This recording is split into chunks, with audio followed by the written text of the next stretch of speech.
नमस्कार. कालच्या भागामध्ये आपण बघितले, की प्रत्यक्ष शुकदेव महाराजांनी राजा परीक्षिताला श्रीमद भागवत महापुराण सांगायला सुरुवात केली. असंख्य लोक दाटीवाटीने तिथे बसले. शुकताला हे सगळं सुरू झालं. हे आपण कालच्या भागामध्ये बघितलं. आता पुढचा भाग आपण बघणार आहोत. त्याआधी आपल्याला परमेश्वराचे स्मरण करायचे आहे. त्याच्या आशीर्वादाने आपण पुढे प्रत्यक्ष महापुराण कसे सांगितले गेले, काय त्याच्यामध्ये विचारले गेले, राजा परीक्षितांनी शुकदेव महाराजांना काय विचारले, हे सगळे आपण आता यात बघणार आहोत. त्याआधी आपण परमेश्वराचे स्मरण करूयात आणि मग आपल्या या दिव्य भागाकडे, दिव्य प्रवासाकडे आपण वळूयात. ओम नमो भगवते वासुदेवाय. कृष्णाय नमो नमः. ओम नमो भगवते वासुदेवाय. कृष्णाय वासुदेवाय. हरये परमात्मने प्रणतक्लेशनाशाय गोविंदाय नमो नमः.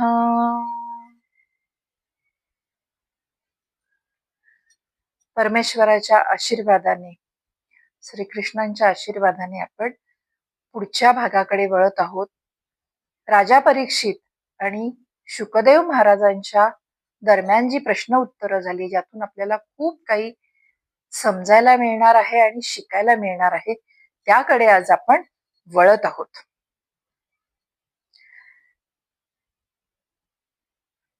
काल आपण बघितलं की राजा परीक्षित गंगेच्या काठावर बसले आहेत. त्यांच्या समोर महान योगी संत शुकदेव महाराज आहेत. राजा परीक्षिताने त्यांना प्रश्न विचारले, कारण राजा परीक्षितेच्या मनामध्ये खूप प्रश्न होते आणि त्या प्रश्नांची उत्तरं फक्त शुकदेव महाराजच देऊ शकले असते. त्यामुळे त्यांनी आज एक प्रश्न विचारला, महाराज, या जगामध्ये काय ऐकावं, काय करावं? ज्याचं मरण समीप आलेलं आहे त्याने काय करावे, काय ऐकावे, कोणाचे स्मरण करावे? खूप सुंदर प्रश्न राजा परीक्षितांनी शुकदेव महाराजांना विचारलेला आहे. आता तसं पाहिलं तर हा फक्त राजा परीक्षितेचा प्रश्न नाहीये, हा तुमचा आमचा पण प्रश्न आहे. कारण तो प्रत्येक मानवासाठी प्रश्न विचारला गेल्यासारखा विचारला गेलेला आहे. कारण मृत्यू निश्चित आहे, फक्त त्याचा आपल्याला वेळ किंवा ठिकाण माहित नाहीये. पण मृत्यू, जन्म जसा निश्चित आहे तसा मृत्यू पण आपला निश्चित आहे. त्यामुळे जीवन जगायचे कशासाठी आणि आपला शेवट आपण कसा करायचा, तो कसा पवित्र होईल, तो कसा चांगला होईल, हेच खरे ज्ञान आपल्याला श्रीमद भागवत पुराण सांगत आहे. कारण जगणं, जन्माला येणं आणि मरण यामध्ये जो कालावधी असतो तो कसा करायचा हे फक्त मानवाच्या हातामध्ये असतं आणि त्याच्यावरच तुमची मोक्ष प्राप्ती अवलंबून असते. आणि शुकदेव महाराजांनी राजा परीक्षिताला सांगितले, राजन, भगवंताच्या कथा ऐकणं हाच सर्वश्रेष्ठ उपाय आहे. आज हे जे सगळे आहेत प्रश्न आणि उत्तर, त्या अनुषंगाने आज आपण आपल्या कथेला सुरुवात करत आहोत. राजाने पहिला प्रश्न विचारला शुकदेव महाराजांना, ही सृष्टी कशी निर्माण झाली महाराज? मला सांगा की ही सृष्टी कशी निर्माण झाली, आपण कसे निर्माण झालो? खूप सुंदर प्रश्न आहे. एक छोट्याशा प्रश्नामध्ये महान गूढ अर्थ दडलेला आहे. सुरुवातीला ही सृष्टी निर्माण नंतर झाली, सुरुवातीला काहीही नव्हतं. एक थोडीशी आपण कल्पना करूयात की आकाश नाही, पृथ्वी नाही, सूर्य चंद्र नाही, दिवस नाहीये, रात्र नाहीये, देव दानव पशु पक्षी काही काही नाही आणि फक्त एकच सत्य होतं त्यावेळेला, ते म्हणजे परमेश्वर श्रीहरी. शांत, स्थिर आणि सर्वत्र असलेला, बाकी काहीही नव्हतो. परमात्म्याची काय इच्छा आहे हे आपल्याला कधीच कळत नाही. मी नेहमी सांगते, मी एरवी पण असं बोलत असताना म्हणते की त्याच्या मनामध्ये काय चाललेलं आहे हे आपल्याला कधीच कळत नाही. आपण फक्त कठपुतळी आहोत. तो सांगेल, तो फिरवेल त्या पद्धतीने आपण आपल्या आयुष्याच्या पटावर फिरत असतो. फक्त आपल्याला अहंकार असतो, म्हणून मी केलं, माझ्यामुळे झालं, मी आहे म्हणून आहे, हा जो मीपणा अहंकार आहे, तो अहंकारच आपल्याला थोड्याशा वेगळ्या वळणावर घेऊन जातो. पण त्याच्या मनामध्ये जी गोष्ट असते तीच गोष्ट तुमच्या आयुष्यामध्ये घडते. आणि परमात्म्याच्या मनात काय चाललंय हे आपल्याला कळूच शकत नाही. ते कळलं असतं तर मग आपण इथे बसलेलो नसतो, आपण एका वेगळ्या पातळीवर जाऊन पोहोचलो असतो. आणि ते त्याच्या मनात काय चाललेलं आहे हे कायम गूढ आहे आणि ते गूढच राहणार आहे. त्याच्या इच्छेचं रहस्य कोणालाही आजपर्यंत कळलेलं नाही. अशा या परमात्म्याच्या मनामध्ये एक संकल्प आला, एकोहम बहुश्याम.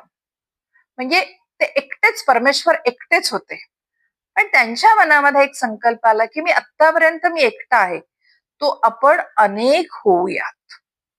आणि त्या संकल्पातून सृष्टीच्या निर्माणाची सुरुवात झाली. आणि मग परमात्म्याच्या, श्रीहरीच्या, श्री विष्णूंच्या नाभीतून एक सुंदर कमळ प्रगट झालं आणि त्या कमळावर जन्म झाला ब्रह्मदेवांचा. ब्रह्मदेव जागे झाले.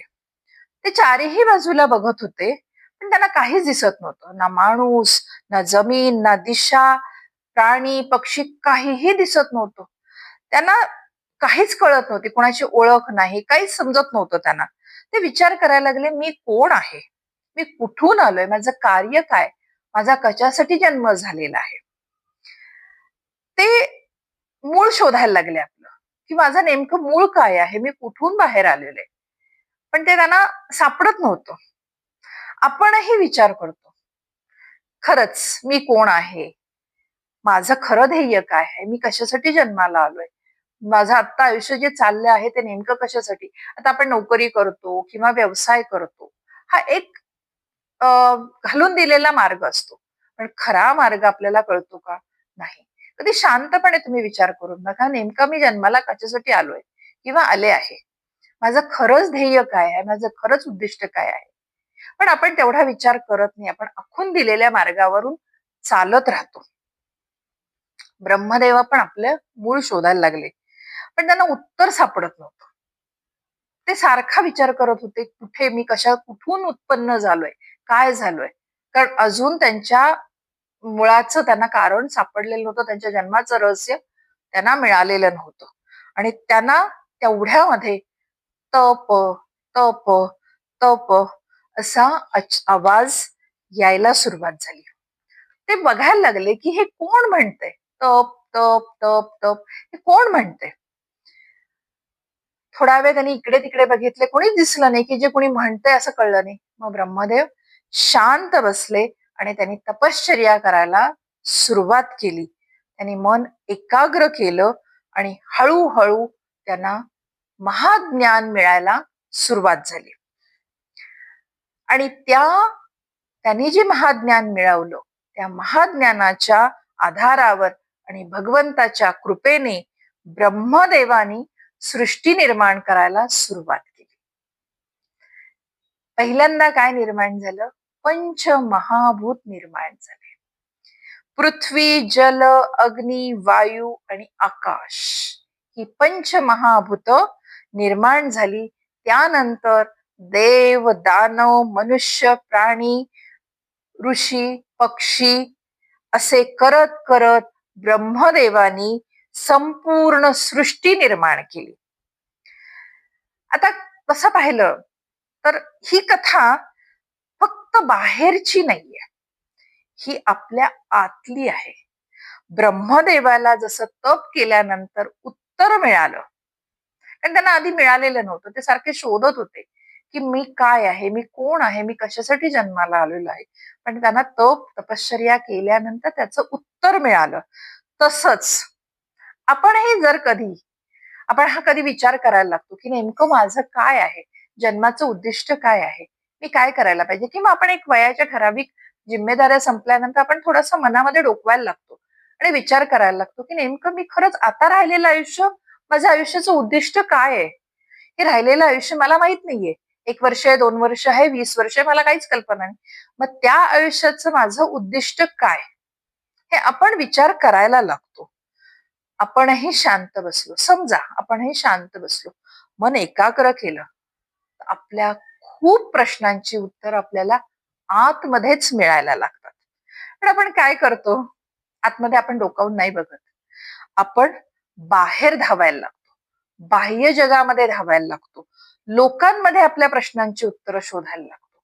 मला हा मार्ग दाखवेल का, मला ही मार्ग दाखवेल का, किंवा ही सांगेल त्या पद्धतीने मी करू का, किंवा हा सांगेल किंवा हे सांगेल त्या पद्धतीने मी माझा पुढचा राहिलेला उत्तरार्ध संपवू का, या पद्धतीने आपण लोकांमध्ये शोधायला लागतो.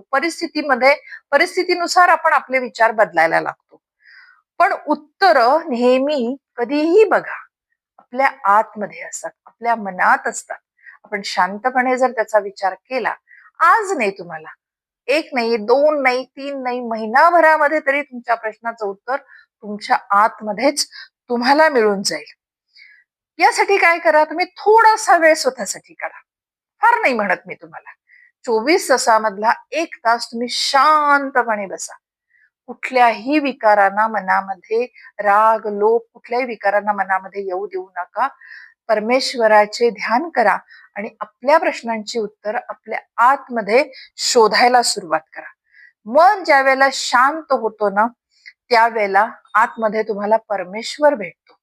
आणि प्रत्यक्ष ज्या वेळेला परमेश्वर तुम्हाला भेटतो, त्यावेळेला तो तुमच्या प्रत्येक प्रश्नांची उत्तरं तो तुम्हाला आतमध्येच देतो. आज पण आपण काय करतोय माहितीये का, सतत आपण धावत, सतत धावत आहे. म्हणजे आपण आता म्हणतोय की नाही, माझं सगळं झालं, माझी मुलं स्थिर झाली, मी रिटायर झालो किंवा मी रिटायर झाले, आता माझ्या मागे काही जिम्मेदारी नाही. तरीही आपल्या धावण्याची जी स्पर्धा चालू आहे किंवा धावण्याची जी गती आहे, तिला आपण कुठेही थांबवलेलं नाहीये. ते धावणं चालूच आहे. आपण लोकांच्या संपत्तीत, मान सन्मानामध्ये, लोकांमध्ये आपल्याकडे जी संपत्ती आहे किंवा जो मान सन्मान आहे, यश आहे, समाधान आहे, हे बघत बसतो. तुझ्याकडे ते आहे, माझ्याकडे हे आहे का, नाही का, ही जी तुलना आपली चाललेली आहे. कारण अजूनही आपण कुठेतरी तुलनेमध्ये अडकलेलो आहोत. असं प्रत्येक जण म्हणतं की रिटायर झाल्यानंतर मला कशाची आता कुठली गोष्टीची गरज राहणार नाही किंवा मी काही करणार नाही. पण मनुष्य हा मरेपर्यंत तुलना करत आणि संपत्ती म्हणा किंवा यश, मान सन्मान, प्रसिद्धीच्या मागे धावतच राहतो. आणि समाधान ते मात्र आपलं हरवत चाललेलं आहे. कारण कुठेही आपल्याला मानसिक, शारीरिक स्थिरता आपण आणून घेतलेली नाही. त्यामुळे आपलं समाधान हे हरवत चाललेलं आहे. कारण आपण काय करतोय की जे आपण बाहेर शोधतोय, आपल्याला काय वाटतं की मला ही प्रसिद्धी मिळाली की मग मी समाधानी होईल. मला हे अमुक मिळालं ना, मला आता सध्या माझा 3 BHKचा फ्लॅट आहे, मला 4 BHKचा फ्लॅट मिळाला ना की मग मी समाधानी होईल. पण 4 BHKचा फ्लॅट घेतला की आपण काय म्हणतो, मला पेंट हाऊस मिळालं ना किंवा मोठा बंगलो जर मी बांधला तर मग मी समाधानी होईल. म्हणजे आपण एक एक गोष्टींनी, त्या गोष्टीनंतर समाधान मिळेल, त्या गोष्टीनंतर समाधान मिळेल, असं करत करत आपण शोधत राहतो. समाधान आपलं काय असतं की भौतिक सुखामध्ये आपण समाधान शोधायला लागतो. भौतिक सुखामध्ये समाधान कधीही मिळत नाही. तो हव्यास असतो. ते अजून पाहिजे, अजून पाहिजे असते. पण ज्या वेळेला तुम्ही तुमच्या आतमध्ये डोकावता, आतल्या परमेश्वराला ज्या वेळेला तुम्ही बघता, त्यावेळेला तुम्हाला फार लवकर समाधान मिळतं. कारण ते आत्मिक समाधान असतं, ते भौतिक समाधान नाही. त्यामुळे महापुराणामध्ये हेच सांगितलेलं आहे की बाह्य गोष्टींकडे तुम्ही बघू नका, तुम्ही आतल्या गोष्टींकडे बघा, तर तुम्हाला आत्मिक समाधान आणि परमेश्वर आतमध्येच मिळेल.